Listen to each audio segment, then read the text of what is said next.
महादेव ने नागिन के ऊपर अपने चरण क्यों रखे? इस रहस्यमयी कथा को अंत तक जरूर सुनिए। माता पार्वती और महादेव कैलाश पर्वत पर साथ बैठे हुए थे। तभी महादेव बोले, देवी, पृथ्वी पर असंख्य भक्त मेरी आराधना करते हैं, कोई संतान के लिए, कोई सुख के लिए, तो कोई केवल श्रद्धा से मेरा व्रत रखता है। मुझे उनके बीच जाना होगा। माता पार्वती मुस्कुराई और स्नेह से बोली, आप अवश्य जाइए स्वामी। मार्ग लंबा है, भूख प्यास भी लगेगी। माता पार्वती ने प्रेम से झोली भर दी और महादेव पृथ्वी की ओर प्रस्थान कर गए। उधर मार्ग में एक नागिन पहले से प्रतीक्षा कर रही थी। वह महादेव के तेज को देखकर कुछ भी करने का साहस नहीं कर पाई। पृथ्वी पर पहुंचकर महादेव ने अपने भक्तों को आशीर्वाद दिया। चारों ओर हर हर महादेव की गूंज होने लगी। भक्तों के प्रेम से महादेव अत्यंत प्रसन्न हुए। थकान के कारण वे अपनी झोली सिर के पास रखकर विश्राम करने लगे। उसी समय वह नागिन उनके चरणों के पास आकर बैठ गई। नींद में अनजाने में महादेव का चरण नागिन के ऊपर पड़ गया। मुझसे बहुत बड़ी भूल हो गई। अपने भक्तों के प्रेम में मैं सब कुछ भूल गया। मुझे क्षमा कर दो। महादेव बोले, इसके बदले में मैं तुम्हें वरदान देता हूँ, जो मांगो मिलेगा। मैं हर जन्म में आपके साथ रहना चाहती हूँ। यह सुनकर महादेव चिंतित हो गए।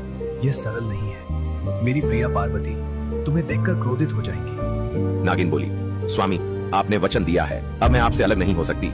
महादेव बोले, ठीक है, पर तुम्हें देवी से छुपकर रहना होगा। तुम मेरी झोली में चली जाओ।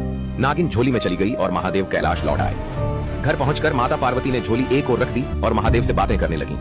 कुछ समय बाद महादेव तपस्या के लिए चले गए। पीछे माता पार्वती सफाई करने लगी। जैसे ही उन्होंने झोली को हिलाया, उसमें से एक सांप बाहर गिर पड़ा। सांप को देखकर माता पार्वती क्रोधित हो गई। उन्होंने झाड़ू से उसे पकड़ लिया। डर से कांपती नागिन बोली, मुझे छोड़ दीजिए देवी, मैं अपने घर चली जाऊंगी। मैं तुम्हें क्षमा नहीं कर सकती। उन्होंने एक गड्ढा खोदा, नागिन को उसमें डाल दिया और ऊपर से मिट्टी डाल दी। कुछ समय बाद महादेव कैलाश लौटे। उन मुख पर गंभीरता थी, पर यह मेरी भूल थी। देवी कृपया मुझे क्षमा करें। अब बहुत देर हो चुकी है, आपने यह बात मुझसे क्यों छुपाई? वह मेरी भूल थी देवी। तब माता पार्वती इस ने जन्म कहा, में यह आपके साथ नहीं रह सकेगी, पर मैं इसे ऐसा जन्म दूंगी जिसमें इसे निरंतर पीड़ा सहनी होगी। यह कहकर माता पार्वती ने नागिन को बेल के वृक्ष का जन्म दिया। महादेव मुस्कुराए और बोले, देवी, अब यह मेरे साथ कैसे रहेगी?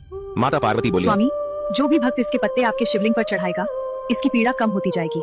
इसके बाद माता पार्वती ने बेल पत्र तोड़कर शिवलिंग पर चढ़ाए और प्रणाम किया।